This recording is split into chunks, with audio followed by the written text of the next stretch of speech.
Hey everybody, it's my birthday, but that's not what this video is about. I just said that to get your attention. I don't know exactly entirely everything I'm about to say. I don't have it perfectly scripted, but if I didn't hit record, then I was never gonna start.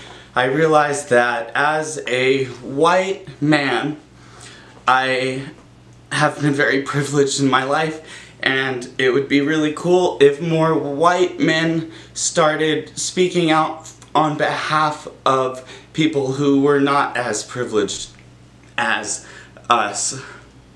What I'm getting at is I feel more and more compelled these days to speak about the things that I feel passionate about, and one of the current things that I'm most passionate about and is an important topic of our elections currently happening is that of the criminal justice system. I have some notes here on my laptop that I'm going to read off of just to help me say everything that I'm trying to say.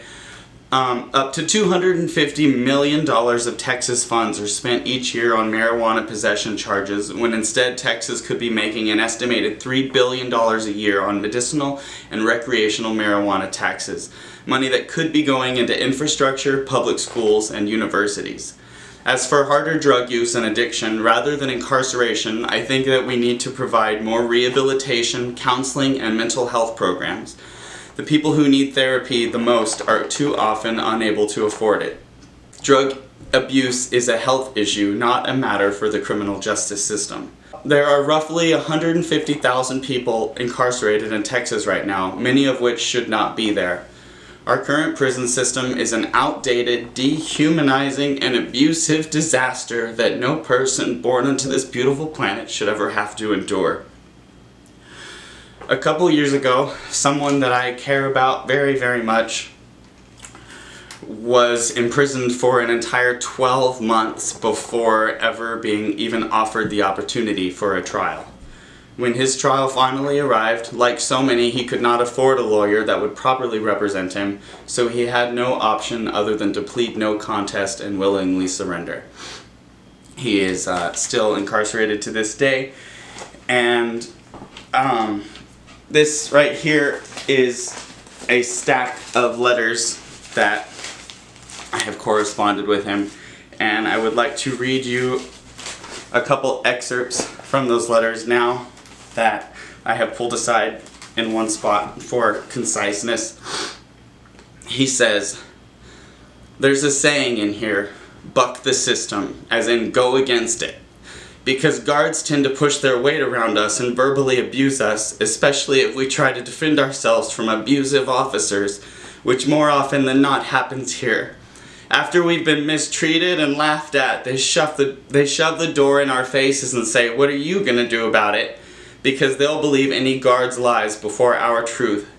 It has been twice now that I've been pushed against the wall and submitted because you've asked me to. But I cannot do it again, and here, if I don't fight, I'm prey to them. If I continue to let it happen, it'll never stop. The only way to a fair fight in this corrupt system is you and the other inmates' loved ones. You guys are our voice."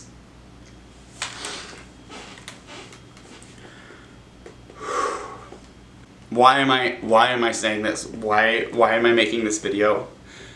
Because voting matters,